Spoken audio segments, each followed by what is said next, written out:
cuéntanos un poco de tu empresa. ¿Qué haces? ¿Qué te dedicas? Bueno, mi empresa se llama Desde lo Invisible. Ajá. Me llama mucho la atención desde lo invisible. ¿Por qué Ajá. desde lo invisible? Porque nos dimos cuenta que todo lo que hacemos es intangible. Es algo que está ahí, pero no se puede comprar en un supermercado, por ejemplo, Es ¿no? una percepción. Claro, es como, si te fijas, lo que hacemos nosotros es coaching de equipos, de ejecutivos y programas de liderazgo. Sí. En ese expertise de coaching de equipos, ¿qué es lo primero que hace Gabriela cuando la contratan y dicen, bueno, puedes darles coaching a los equipos? Pero ¿por dónde empieza?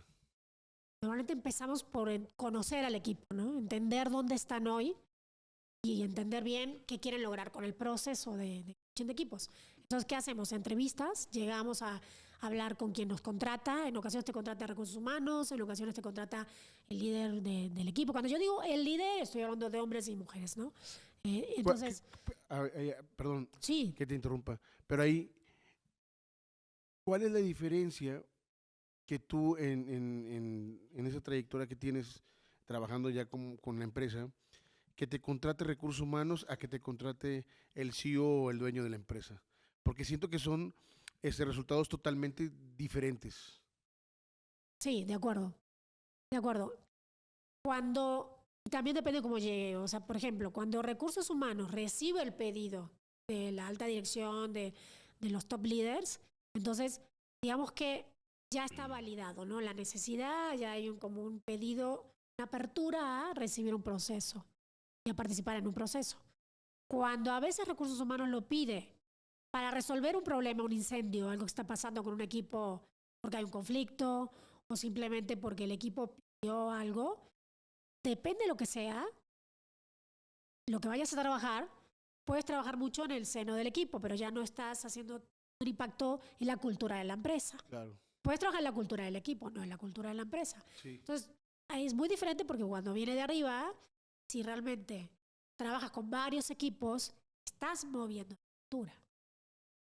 Y eso es a largo plazo, tiene mucho mayor impacto, obviamente, ¿no?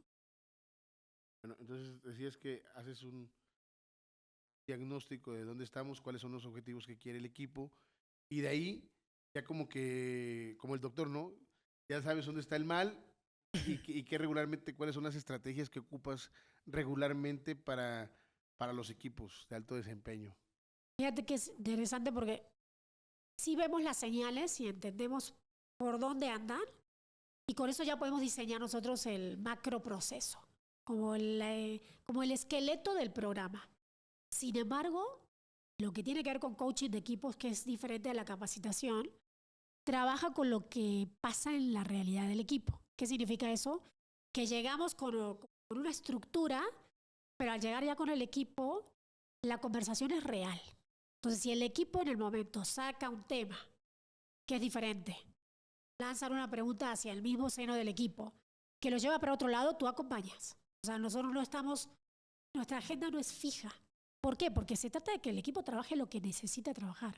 Y en ocasiones se animan a tener una conversación que quizás no había salido en las entrevistas, quizás nunca nos dijeron que eso era un tema que necesitaban trabajar. Entonces, emerge en las reuniones, en las sesiones. Entonces, tenemos que trabajar con lo que pasa. Justo a tiempo, como la logística, lo que está pasando en el momento es lo que el equipo necesita trabajar y es lo que hacemos que suceda con las conversaciones. Entonces lo que hacemos es ayudar al equipo, apoyarlo para que creen un espacio de confianza donde puedan hablar de lo que necesitan hablar.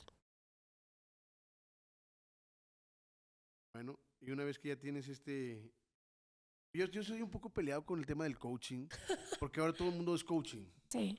Entonces, yo soy coaching de empresa, yo soy coaching odontológico, yo soy coaching de vida, yo soy A ver, sí, entiendo el tema del coaching, pero bueno, ¿cuáles han sido los resultados tangibles que tú como empresaria has tenido?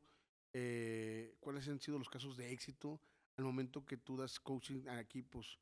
¿Cuál ha sido el resultado? ¿En cuánto tiempo has logrado esos resultados? Y si ha permanecido en el tiempo. A las son varias preguntas. Wow, muchas preguntas. Va. Bueno, es distinto, es un poco distinto del coaching ejecutivo, que es el individual, Sí, al de equipos. al equipo. Sí, sí, totalmente de acuerdo. Entonces, cuando vamos a hablar un poco de coaching de equipos, Ajá. que creo que somos menos, hay menos cantidad de equipos y hay menos escuelas. Entonces, generalmente terminamos usando herramientas muy similares, ¿no? Entonces, con el coaching de equipos, depende de lo que sea. Por ejemplo, una vez nos contrataron para resolver un conflicto que traía un equipo. El conflicto estaba entre dos personas del equipo, que era uno de los líderes, uno como de los mandos medios, porque era un equipo extendido, o sea, significa que era un equipo como de 30 personas, pero el conflicto estaba entre el manager de todo el equipo, uno de los reportes directos, que a la vez tenían otros reportes. Entonces ese conflicto había generado silos, había generado como clanes, ¿no? Donde el radio pasillo era unos contra otros y entonces ya empezó a haber dinámicas que no era solo el conflicto interpersonal, a tener resultados negativos, impacto negativo en el trabajo. Entonces, en lugar de elegir los turnos de acuerdo a una agenda abierta y los recursos que se necesitaban, era por el favorito de cada una de las personas que estaban en conflicto.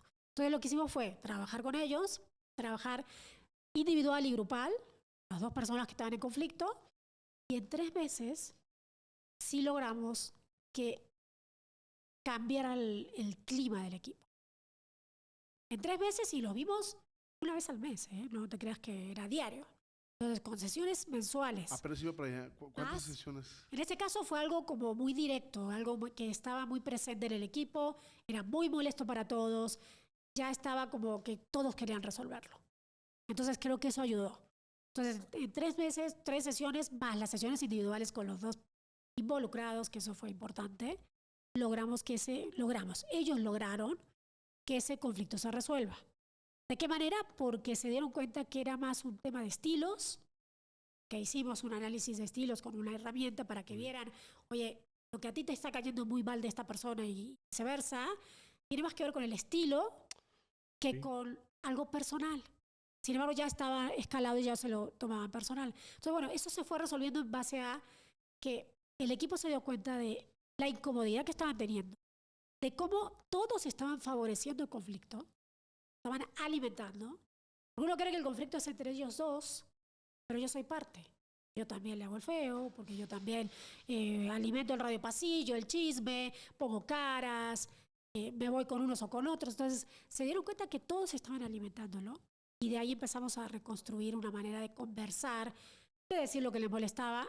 Y en esos 3 meses, no te digo que quedó el equipo súper pulido, pero el conflicto sí se resolvió, se diluyó. ¿Y qué tipo de herramientas utilizas cuando te haces ese coach de equipos? Pues me gusta mucho usar estas herramientas de diagnóstico, pero te digo, no es un diagnóstico de este es el problema, sino más bien es quiénes somos. En este equipo, cuál es nuestro perfil individual y de equipo. Okay. Entonces eso habla de, tenemos estas fortalezas y también tenemos estos posibles puntos ciegos. Por ejemplo, uso MindSonar, es una herramienta de patrones de pensamiento y motivadores. MindSonar, el sonar de la mente, así se llama, no es mi herramienta, yo la contrato, yo la compro, sí la uso muchísimo. He usado Myers-Briggs, que es otra, uso las 5 difusiones de Lencioni, o sea, hay muchos modelos que ayudan a que el equipo se dé cuenta dónde está, quiénes son, qué aporta cada uno, qué conversaciones tienen y qué conversaciones están tener que no están teniendo. Y todo eso va apareciendo en las diferentes sesiones, ¿no? A ver, ¿cuánto tiempo tienes ya ejerciendo? 15 años. ¿Con la empresa? No, la empresa la fundamos hace 4 años, 4 pero años. antes tenía otra y antes... Varios emprendimientos has tenido, pero Sí, esta desde lo invisible. Esta es la buena. La actual, ajá. Aparte, esta es con mi socia que está en Monterrey, María del Roble, Anaya, y amamos lo que estamos construyendo desde la marca, desde el concepto, los proyectos. Y obviamente también tenemos una red muy extensa de colegas con quienes colaboramos dependiendo del tamaño del proyecto, ¿no? Okay. Dependiendo del tamaño del proyecto, ¿tú contratas a personas? Sí, así es. Okay. Oye, y bueno, Gaby, ¿cuáles son bueno, qué podemos esperar de Gabriela en los próximos 5 años? con respecto a estas metodologías, con respecto a la evolución de su organización desde lo invisible y con respecto al masoquismo 24/7. Alas, que tienes otras cosas. Bueno, yo creo que, de hecho, masoquismo de 24/7 es un producto, ¿no? Es una conferencia y esa conferencia, Esto está ya. la idea es que esa conferencia role y circule por las organizaciones para darnos cuenta y dejar de sufrir de alguna manera. Y más que nada es como abordar ese tema desde el humor, pero Sí. abordarlo. Entonces creo que desde lo invisible está muy presente el humor. También tenemos muchos elefantes que si te metes en nuestro sitio, en nuestros perfiles, no en el personal, pero en el de la empresa, usamos mucho las metáforas del elefante. Eso ya da para otro podcast. Pero compártenos una, no nos dejes Una. con la duda. Porque nos dimos cuenta que el liderazgo del elefante es un liderazgo que hoy hace falta en las organizaciones. Pues es un liderazgo compasivo, solidario, colaborativo, es un liderazgo presente, democrático. Entonces creemos que es como uno de los modelos de la naturaleza que más nos inspira para el liderazgo que necesitamos. Hablando de inspiración, ¿cuál es tu principal inspiración y motivación para seguir creciendo día a día? Yo creo que la creatividad. O sea, me fascina ver cómo en los grupos humanos, cuando se dan las condiciones, podemos ser súper creativos y lograr soluciones a problemas que pensábamos que no tenían solución. Entonces, para mí, encontrar esas chispas creativas en el día a día, como lo que más me alimenta. Okay. Oye, ¿qué mensaje te gustaría que los oyentes se llevaran después de escuchar esta conversación que hemos tenido el día de hoy? Yo creo que de lo que más hablamos hoy, y justamente tiene que ver con dejar de ser masoquistas y elegir a qué le decimos que sí y a qué necesitamos decirles que no.